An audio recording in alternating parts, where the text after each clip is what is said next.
Okay, day 90, and it is part 2. Let's talk about Navy investments and Navy intelligence.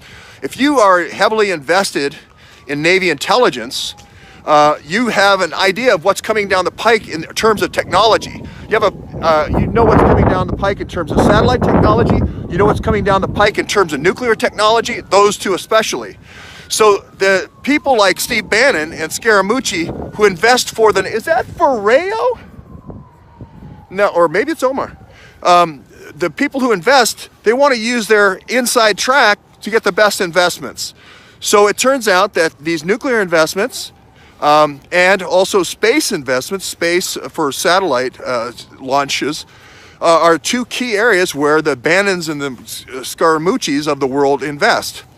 And one of them, let's take it for the nuclear side, for the boats and the propelling the boats, and having a supply of uranium coming in, highly enriched uranium to run Navy boats, Navy ships, excuse me. It's called Electric Boat. That's a company to start looking at. If you're going to do a pay-to-play, you're going to do it with Electric Boat. They're going to be doing the small reactors that go in these Navy vessels that use these fuel rods. Again, the fuel rods are serviced in Mobile, Alabama.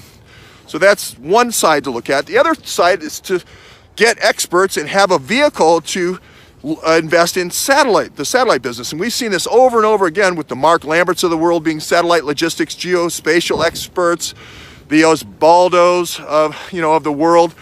Lots of names, lots of investments, complicated, but it's just the way it is. The new name is the Krupniks.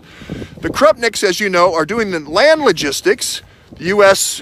Enrichment Corps is doing with Roman Krupnik with all the uranium crushers and so forth all over the world, involved in Uranium One in the U.S., involved in all these interests in Africa. But we also have a Guenadi, G-U-E-N-N-A-D-I, Guenadi Krupnik in Canada, running the space program for Canada.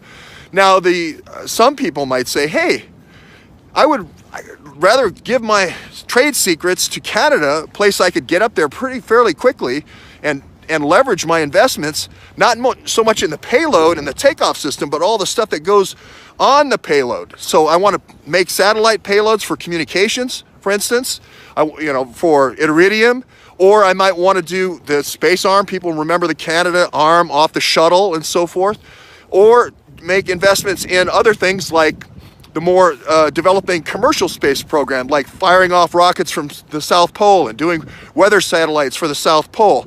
The reason why is you can shoot rockets off anytime you want. The penguins don't really care.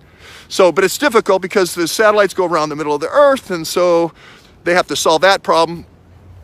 Guenadi Krupnik, like you didn't have enough Krupniks in your life, is actually involved in solving that problem using an elliptical orbit, all these other technical things. But the key is, if Bannon and Scaramucci are going to be investing money for you, you want to invest in money where you have the key intelligence. If you're Navy intelligence, you want to use your intelligence to make money. And you're going to use Steve Bannon and Scaramucci are your two investors here for pay to play.